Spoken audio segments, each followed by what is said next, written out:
교회의 머리 대신 예수님이라는 제목으로 예배소서 강해의 네 번째 말씀을 나누겠습니다.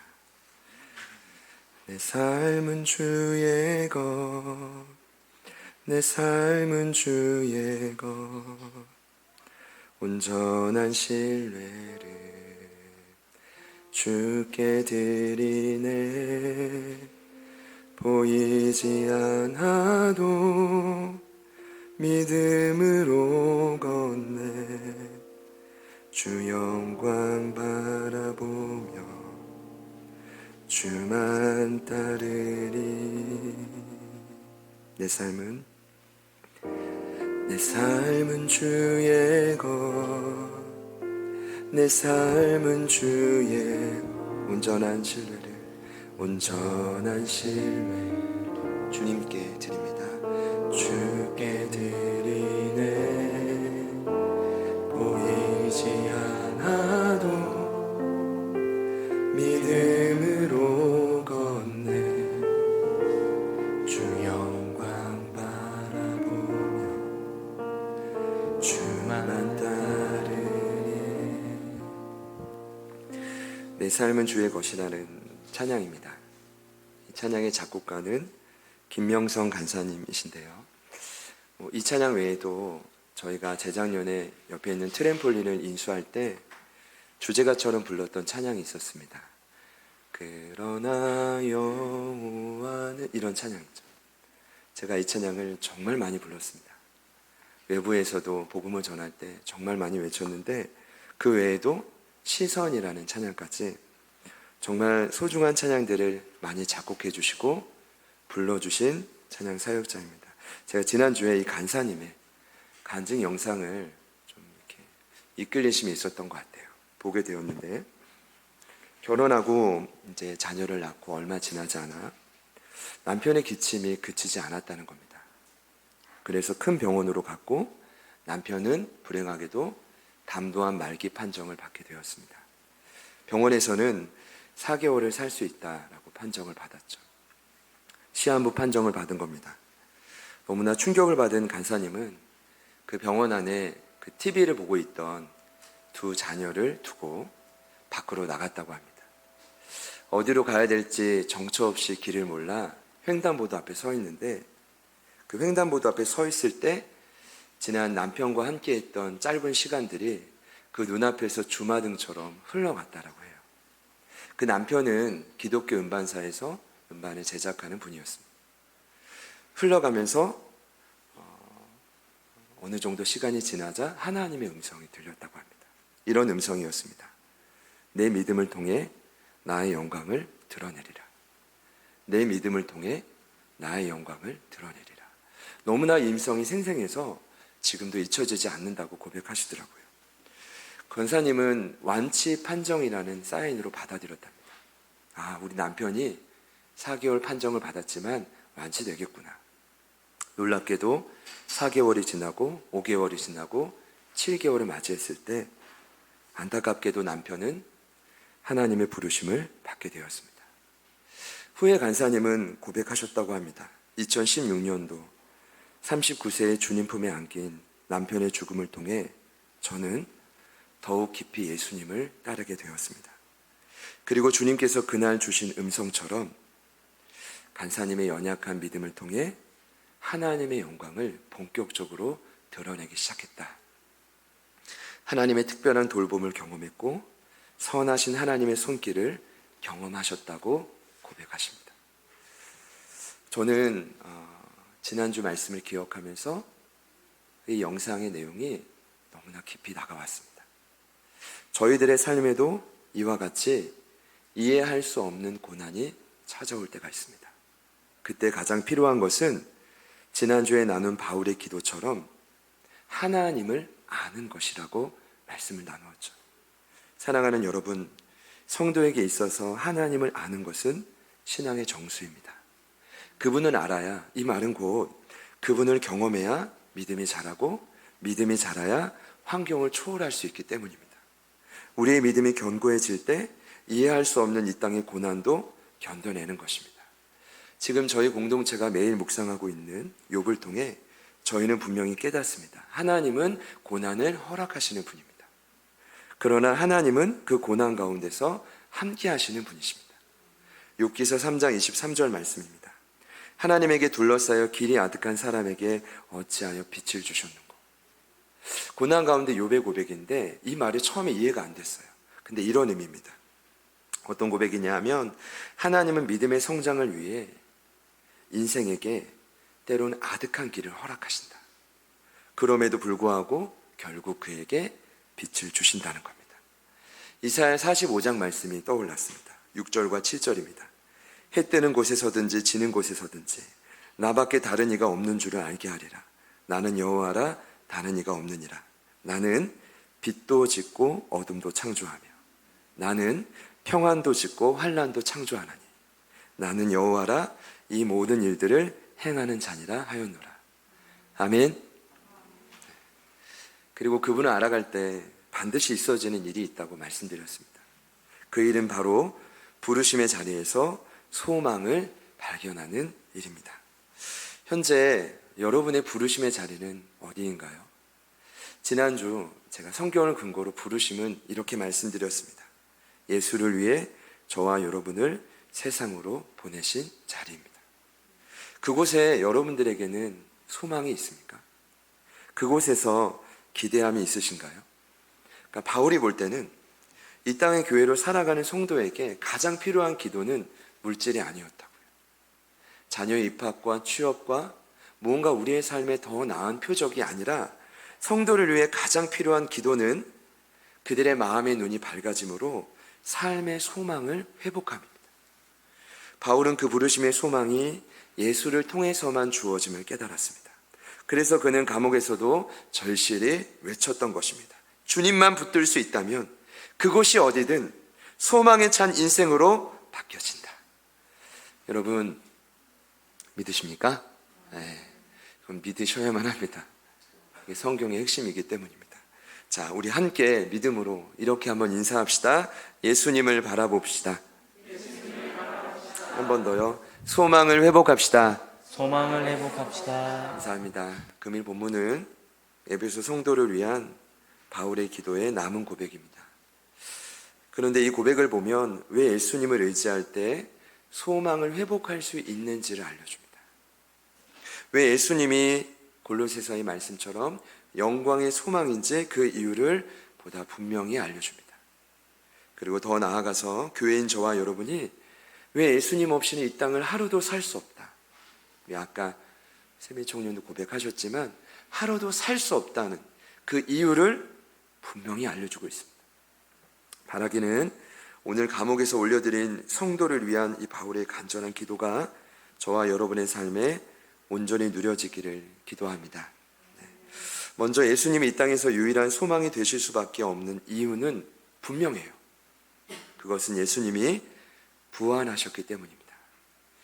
20절입니다. 그의 능력이 그리스도 안에서 역사하사 죽은 자들 가운데서 다시 살리시고 하늘에서 자기의 오른편에 앉히사. 하나님의 능력이 예수님께 나타났는데 그 능력이 뭐래요? 죽은 자들 가운데서 그분을 다시 살게 하신 부활이라는 겁니다. 우리 고민해 봐야 됩니다. 사실 이 부활의 전제는 죽음입니다. 죽음은 사람의 가장 큰 두려움의 대상이고 극복할 수 없는 한계이기도 합니다. 그러니까 예수님을 몰라도 세상 사람들이 왜 두려워하는지 아십니까? 죽음을 느끼는 거고 그 영혼이 죽음 이후에 심판을 느낀다고 돼 있어요. 이게 요한일서에 나온 진리입니다. 사실 저와 여러분은 모두 그 죽음을 향해 오늘 이 주일 한 걸음 더 가까이 나아간 것입니다. 그런데 놀라운 일은 이 땅에서 인간의 몸을 입고 죽은 다음에 다시 살아나신 분이 있습니다.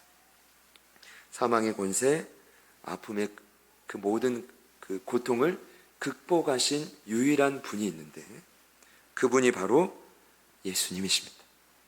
그런데 그 예수님은 이 땅의 어떤 고통 가운데서도 저희를 건질 수 있는 분입니다. 왜냐하면 그분이 죽음을 이기셨기 때문입니다. 믿으시죠? 죄의 결과는 사망입니다. 그에 파생된 모든 사망의 정서입니다. 그러나 하나님의 선물이신 예수님이 저와 여러분을 영원한 생명의 길로 인도해 주신 겁니다. 로마서 6장 23절입니다. 죄의 삭은 사망이요.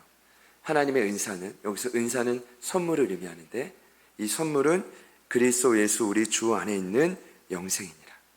할렐루야. 네. 하나님은 자연의 섭리를 초월해서 예수님을 다시 살리셨습니다. 부활이죠. 그리고 하나님의 보좌 우편에, 오른편에 그분을 앉히셨습니다. 우린 이것을 성경적 표현으로 승귀라고 합니다. 부활, 승귀, 더 나아가 이 세상뿐 아니라 오는 세상에 모든 통치, 권세, 능력을 주관하는 유일한 자로 삼으셨죠. 21절입니다. 모든 통치와 권세와 능력과 주권과 이 세상뿐 아니라 오는 세상을 일컫는 모든 이름 위에 뛰어나게 하셨다. 이것이 저희가 한 분 아버지로 섬기는 하나님의 능력입니다. 이 능력의 결정체가 예수님의 부활과 승귀와 권세라는 것입니다. 얼마나 오늘 말씀이 복음의 핵심인지 모릅니다. 그 예수님을 통해 결국 소망이 이 땅의 교회인 저와 여러분에게 흘러온다는 것입니다. 그래서 제가 지난주에 사실은 그 내용을 좀 강조하지 않고 넘어갔는데 1장 19절을 보면 하나님의 능력에 또 다른 다양한 표현들을 씁니다. 예를 들어 힘, 위력, 역사하심. 원문을 보면 이스퀴스, 크라토스, 에네르기아. 이 단어들이 다 같은 뜻인 것 같은데 조금은 다양하게 하나님의 능력, 디나미스를 다양하게 표현한 겁니다. 그러니까 왜 바울 사도가 굳이 기도할 때 이렇게 다양하게 능력을 표현했을까? 이유는 한 가지죠. 하나님의 능력을 그토록 세심하고 아주 능력 있게 다양하게 강조하고 싶었던 겁니다. 높임을 받으신 그 하나님의 능력을 더 강하게 말하고 싶었던 거죠. 19절입니다.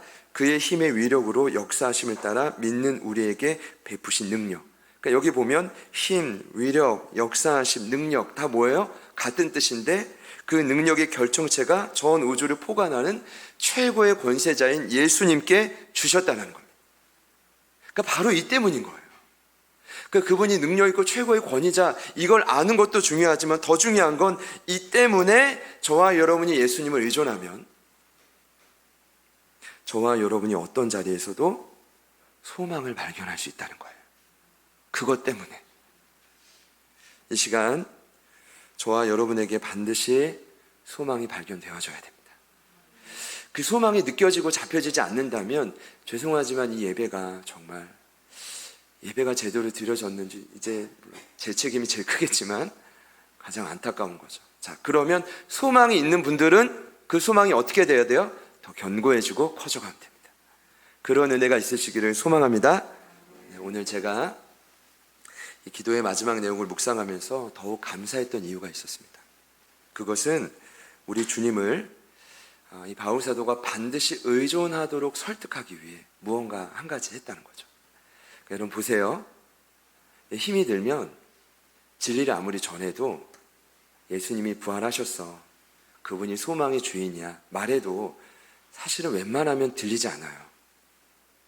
지난주 말씀으로 보자면 웬만하면 고난으로 인해 닫혀버린 이 마음의 문이 열리지 않아요. 지쳐있기 때문이죠. 저는 생각하는 거죠. 야, 바울 사도의 기도를 보니까 참 끈질기다. 이번에는 무언가 독특한 표현을 통해 독자들을 설득하고 있어요. 어떻게든 예수님을 의존하게 만들어야 되니까요. 그 표현이 뭐냐 하면 높임을 받으신 그리스도와 교회인 저와 여러분의 관계를 설명하는 거예요. 다시 말씀드리면 그 관계는 두 가지의 독특한 표현으로 사용돼요. 그리스도 예수가 교회의 머리고 교회인 저와 여러분은 그분의 몸이다. 예수가 머리고 우리는 몸이다. 이게 22절과 23절의 오늘 말씀의 결론이죠. 우리 다 같이 한 번 더 읽어볼까요? 시작. 종하게 하시고 그를 만물 위에 고유의 머리로 삼으셨느니라. 그의 몸이니 만물 안에서 만물을 충만하게 하시는 이의 충만함이니라. 아멘. 여기 보시면 예수님은 교회의 뭐죠? 머리시고 교회인 저와 여러분 그분의 몸이다. 명확하게 명시합니다. 특별히 예수님을 교회의 머리지만 그 권한이 교회만 있지 않고 온 천하에 있다는 걸, 만물에 있다는 걸 한 번 더 강조합니다. 왜 이렇게 또 한 번 강조하냐 하면 이유가 있는데, 예수님은 그만큼 능력이 있지만 사실 저와 여러분은 그만큼 힘이 없다는 걸 비교하는 겁니다. 그러니까 예수님은 머리지만 저희는 한낱 몸에 불과하다는 걸 강조하는 겁니다. 머리와 몸과 머리인데, 자, 오늘 이 기도의 결론은 이렇습니다. 이 둘의 관계를 올바르게 이해하고 유지하는 것이 부르심의 소망을 발견하는 비결이라는 겁니다. 그러니까 이 둘의 관계를 올바르게 유지하는 것이 주님을 제대로 알아가고 경험하는 비밀이라는 것입니다. 그러니까 오늘 저와 여러분이, 교회된 저와 여러분이 이 소망을 발견하기 위해 제가 나누고 싶은 결론이 바로 여기에 있습니다. 제가 묵상을 하는 가운데 내가 몸이고 예수님이 머리라면 이 두 가지는 반드시 삶에서 적용해야 되겠다라는 생각이 들었습니다. 첫 번째는, 기대되시죠? 네, 여기서부터 이제 찐입니다. 기억해 주셔야 됩니다.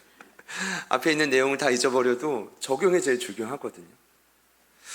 몸은 머리에 종속되어야만 합니다. 당연한 이치라고 생각할 수 있지만 들어보십시오. 몸은 오직 머리의 뜻에 굴복해야만 합니다. 그렇지 않으면 심각한 낭패를 지금은 아니어도 훗날 겪게 됩니다. 사실 몸은 스스로 할 수 있는 것이 아무것도 없죠. 오직 머리의 지시를 하달받아 움직입니다. 그래서 몸은 반드시 머리를 의존해야만 합니다. 이 뜻은 저와 여러분이 매 순간 예수님을 의존해야 살 수 있다. 그만큼 우리는 매 순간 불완전하다. 그분의 자비와 계획에 의존하는 것이야말로 참된 소망을 발견하는 유일한 길이라는 것입니다.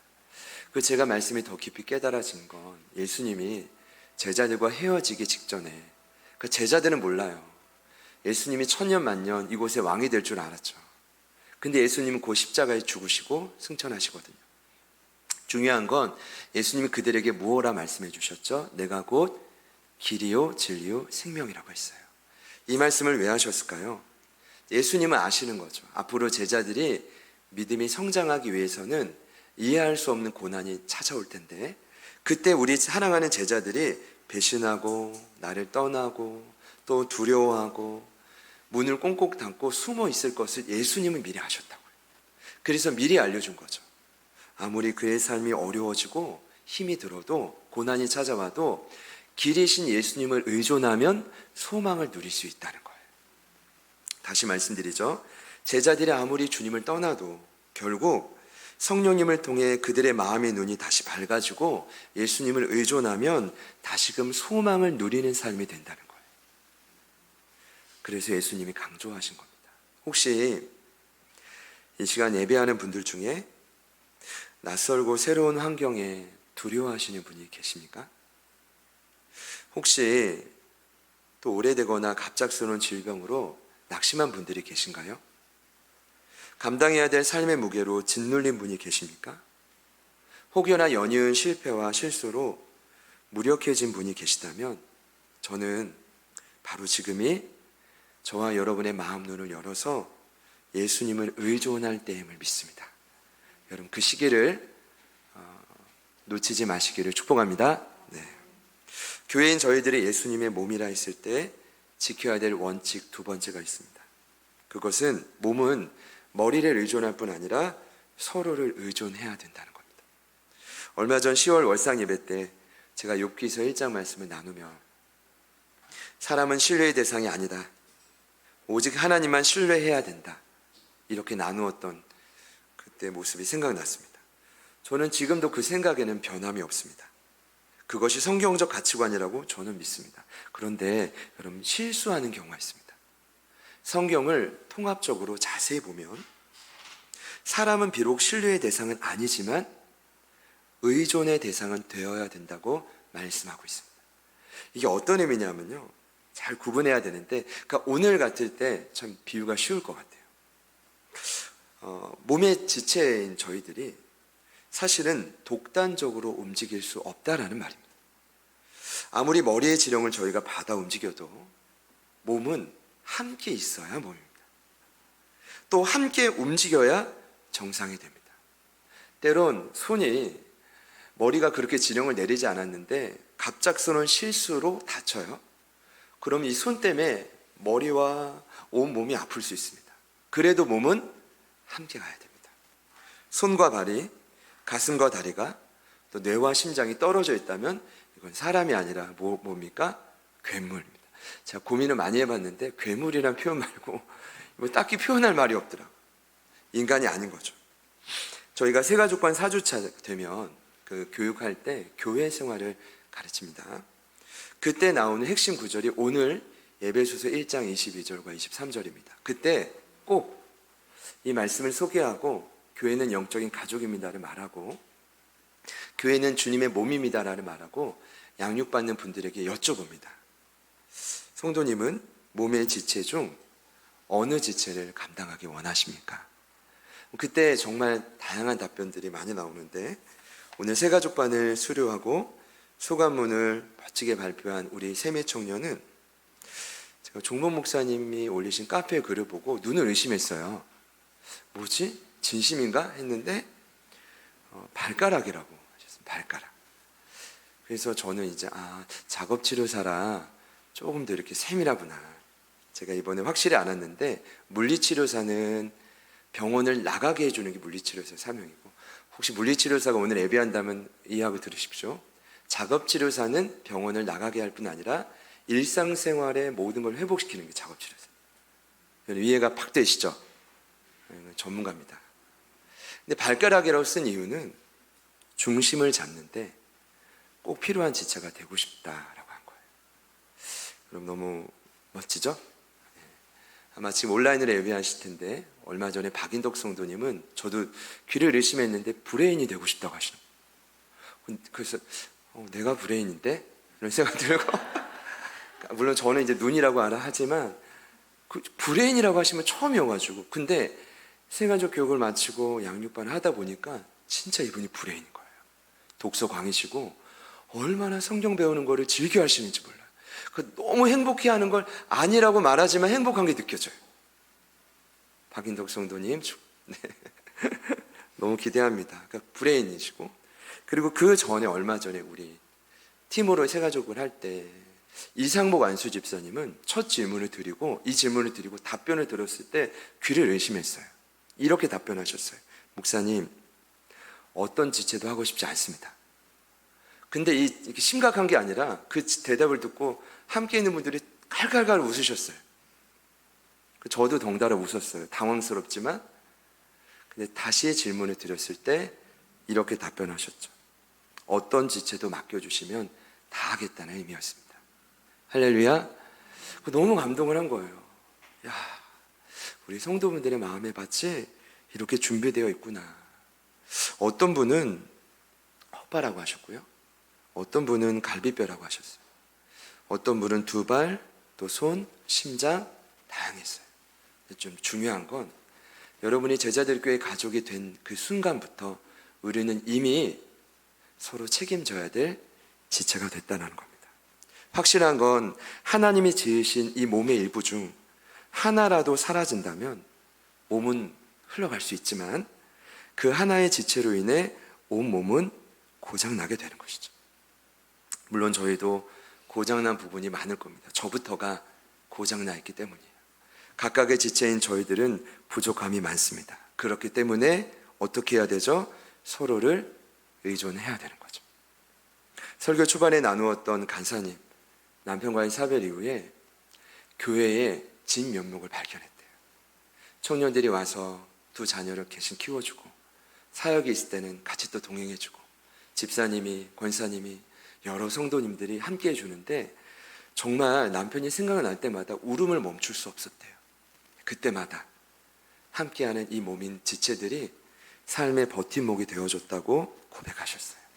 우리 이 믿음으로 서로에게 이렇게 한번 인사해 봅시다. 잘 부탁드립니다. 잘 부탁드립니다. 한 번 더요. 한 몸이어서 기쁩니다. 한 몸이어서 기쁩니다. 네. 이런 걸 자주 해야 기쁨이 유지되고 서로를 의존할 수 있다고 생각합니다. 네.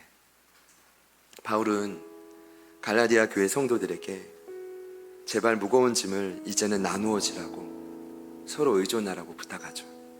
갈라디아서 6장 2절 말씀입니다. 너희가 짐을 서로 지라, 그리하여 그리스도의 법을 성취하라. 예, 미드 코로나가 곧 시작된다고 하죠. 저는 다시 소그룹이 진행돼야 된다고 기도하고 있어요.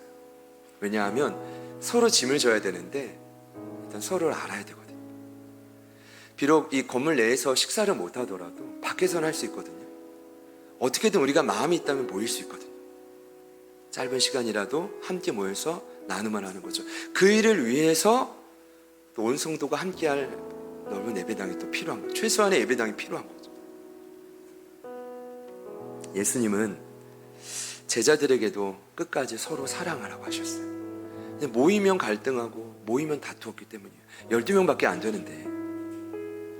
그래서 그 말은 곧 서로 연합하고 하나 될 것을 말하지만 오늘 말씀을 관점으로 보자면 이런 의미였어요. 너희들 내가 보이지 않아도 성령 안에서 머리 된 나를 더 의존하고 서로 지체된 서로를 의존했으면 좋겠다. 요한복음 14장 3장 34절과 5절 말씀입니다. 새 계명을 너희에게 주노니 서로 사랑하라. 내가 너희를 사랑한 것 같이 너희도 서로 사랑하라. 너희가 서로 사랑하면 이로써 모든 사람이 너희가 내 제자인 줄 알리라. 이제 저희는 서로를 의존한 일만 남았습니다. 이제 저희는 예수님을 지금보다 더 의존한 일만 남았습니다. 그러면 부흥됩니다. 그러면 저희들의 삶엔 염려할 일이 없습니다. 저와 여러분의 부르심의 자리마다 꼭 소망이 회복되기를 기도합니다. 이것이 로마의 감옥에서 주님께 올려드린 성도를 위한 바울의 간곡한 기도 제목이었습니다. 계속 주시는 마음은 이를 위해서 먼저는 저와 여러분을 보내시고 부르신 그 자리가 하나님의 분명한 계획임을 믿으셨으면 좋겠습니다. 이런 거예요. 이 자리가 늘 위태하고 내가 여기 서 있는 게 맞나? 그럼 마치 밑 빠진 독에 물 붓기식입니다. 아무리 말씀을 듣고 우리가 나눠도 또다시 흔들리게 되는 거죠. 여러분, 하나님에게는 실수가 없다고요. 그분에게는 후회하심이 없다고요. 로마서 11장 29절입니다. 하나님의 은사와 부르심에는 후회하심이 없느니라. 여러분, 이 믿음 위에 저희가 분명히 기억해야 될 진리는 예수님은 교회의 머리시다. 저와 여러분의 유일한 머리시다. 현재 처한 여러분의 모든 삶의 문제를 머리 대신 우리 주님께 올려드립시다. 그리고 의존하시고 그분의 뜻에 굴복하십시오. 이제 위대한 소망이 여러분의 삶에 곧 나타나게 될 것입니다. 우리 마지막으로 사랑 인사하겠습니다. 예수님이 머리 되십니다. 머리 되십니다. 오늘 이 마음을 모아서 특별히 오늘 이제 우리 제자들 교회 귀한 그루터기 출신이 우리 병국 청년이 10월 마지막 토요일에 결혼해요. 우리 뒤에 있는 솔지 청년이랑 지금 연애하는데 제가 귀를 의심했어요. 연애하고 수년 동안 한 번도 싸우지 않았대. 거짓말 같기도 한데 그만큼 서로 사랑하는데 우리 귀한 가정을 이렇게 한번 축복합시다. 예수님이 가정의 머리 되십니다.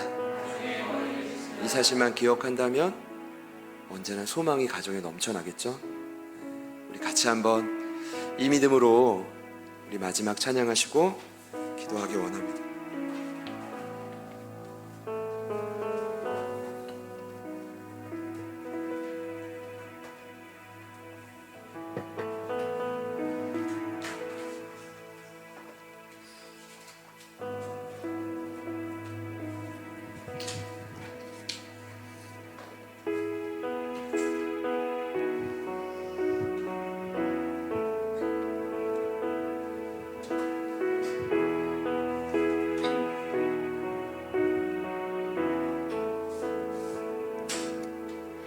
주님 내 길을 잘 아시고 내 걸음 아시네. 어둠에서 빛을 내시는 그분을 믿네.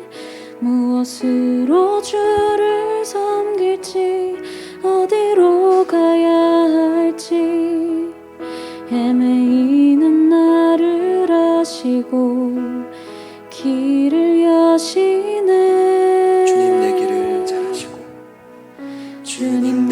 길을 잘 아시고 내 걸음하시네.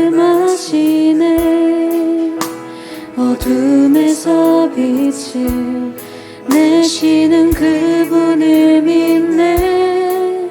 무엇으로 주를 섬길지 어디로 가야 할지 헤매이는 나를 아시고 길을 여시네. 내 삶은 주의 것, 내 삶은 주의 것, 온전한 신뢰를 주께 드리네. 보이지 않아도 믿음으로 걷네. 주 영광 바라보며 주만 따르네. 내 삶은 주의 것, 내 삶은 주의 것, 온전한 신뢰를 주께 드리네. 보이지 않아도 믿음으로 걷네. 주 영광 바라보며 주만 따르네. 내 삶은 주의 것, 내 삶은 주의 것, 내 삶은 주의 것, 온전한 신뢰를 주께 드리네. 보이지 않아도 믿음으로 걷네. 주 영광 바라보며 주만 따르네. 좁은 길을 걸으라. 좁은 길을 따르라. 승리의 주, 영원한 생명 되시네. 고난 중에 순종을 배워가며 너의 모든 삶 맡겨드리라. 좁은 길을 따르라. 좁은 길을 따르라. 승리의 주, 영원한 생명 되시네. 고난 중에 순종을 배워가며 너의 모든 삶 맡겨드리라. 삶은 주의 것, 내 삶은 주의 것, 온전한 신뢰를 주께 드리네. 보이지 않아도 믿음으로 걷네. 주 영광 바라보며 우리 마지막으로 온 믿음 다해 고백 올려드립시다. 내 삶은 주의 것, 내 삶은 주의 것, 온전한 신뢰를 주께 드리네. 보이지 않아도 믿음으로 걷네. 주 영광 바라보며 주만 따르네. 처한 여건과 상황은 지체가 다양한 것처럼 다 다르겠지만 오늘 제게 주시는 이 감동은 새로운 좁은 길에 대한 마음입니다. 주님이 저와 여러분에게 원하시는 좁은 길은 다른 것이 아니라 고난과 역경 가운데 세상의 방법이 아닌 하나님의 방법을 선택하는 것입니다. 부르심에 자리에 찾아온 갑작스러운 어려움으로 혼란 가운데 있는 분이 있다면 예수님을 의존하십시오. 머리 대신 예수님만 의존하십시오. 아멘. 그것이 우리에게 말씀하시는 오늘 이 시대의 좁은 길일 것입니다. 그러할 때 우리 모든 몸이 살아나고 서로를 살리는 교회 사명 감당할 수 있지 않겠습니까? 교회 머리 되신 예수님, 그 놀라운 생명이, 그 놀라운 영광의 소망이 오늘 함께 믿음으로 구하는 우리 모든 지체들에게 흘러올지어다. 그리고 그 생명으로 흘러가게 하여 주십시오. 어두운 이 땅을 밝히게 하여 주십시오. 우리 기대하는 마음으로 우리 다 같이 한번 합심하여 기도합니다. 주님, 내 삶은 주의 것, 온전한 신뢰를 주께 드리네. 보이지 않아도 믿음으로 걷네. 주 영광 바라보며 주만 따르네. 내 삶은 주의 것, 내 삶은 주의 것, 온전한 신뢰를 주께 드리네. 보이지 않아도 믿음으로 걷네. 주 영광 바라보며 주만 따르네. 지체들을 살려주십시오. 좁은 길을 따르라. 진리의 주, 하나님의 모든 믿음의 여정에 영원한 생명 되시네. 하나님의 기도와 고백을 주님 들어주시오. 고난 중에 순종을 배워가며 너의 모든 삶 머리로부터 그 소망이 흘러갔어요. 좁은 길을 따르라. 진리의 주, 영원한 생명 되시네. 고난 중에 순종을 배워가며 너의 모든 삶 맡겨드리라. 내 삶은 주의 것, 내 삶은 주의 것, 온전한 신뢰를 주께 드리네. 보이지 않아도 믿음으로 걷네. 주 영광 바라보며 주만 따르네. 내 삶은 주의 것, 내 삶은 주의 것, 온전한 신뢰를 주께 드리네. 보이지 않아도 믿음으로 걷네. 주 영광 바라보며 주만 따르네. 내 삶은 주의 것, 내 삶은 주의 것, 온전한 신뢰를 주께 드리네.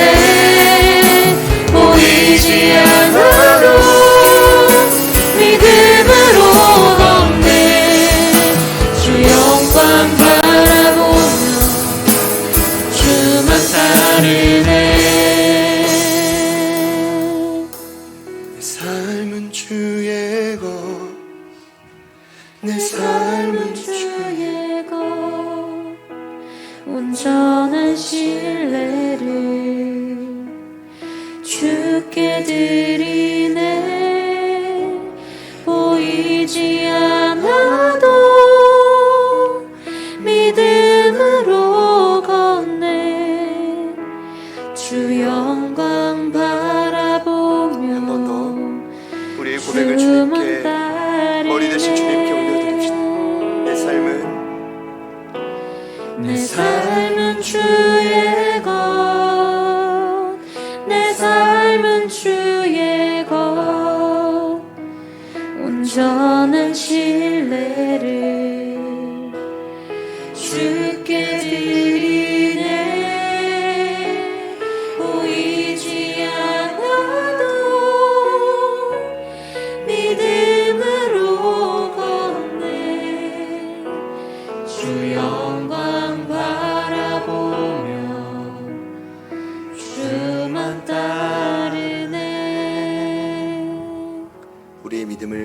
소망시키기 위해 우리가 헤쳐갈 수 없는 아득한 길을 놀랍게 허락하신 하나님, 그 모든 문제 또 모든 고난, 그 위에 우리 하나님이 계시오니 하나님이 모든 능력을 부여하신 예수님만을 우리가 붙들기를 소망합니다.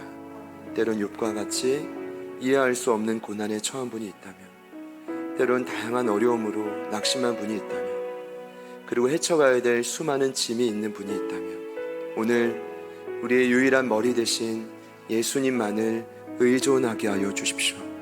이것이 좁은 길이지만 우리의 삶의 훈련이 되어 날마다 우리의 삶에 주시는 소망을 붙들고 주님 진정 원하시고 기뻐하시는 그 몸의 역할을 감당하는 우리 제자들 교회가 되게 하여 주십시오.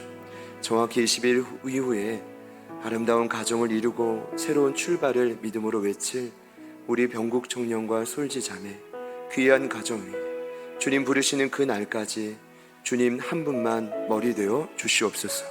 그리고 온 가정에 주님께서 참 주인임을 알리는 생명의 통로가 되게 하여 주시옵소서. 그리고 흩어져 있는 우리 사랑하는 제자들 교회 온 가족들 위해 오늘 이 말씀이 진리 있게 우리의 생명에 깊이 박혀서 날마다 그 소망을 누리는 역사가 일어나게 하여 주옵소서.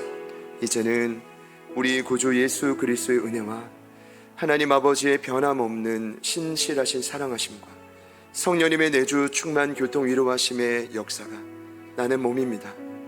그리고 예수님은 내 삶의 유일한 머리 되십니다.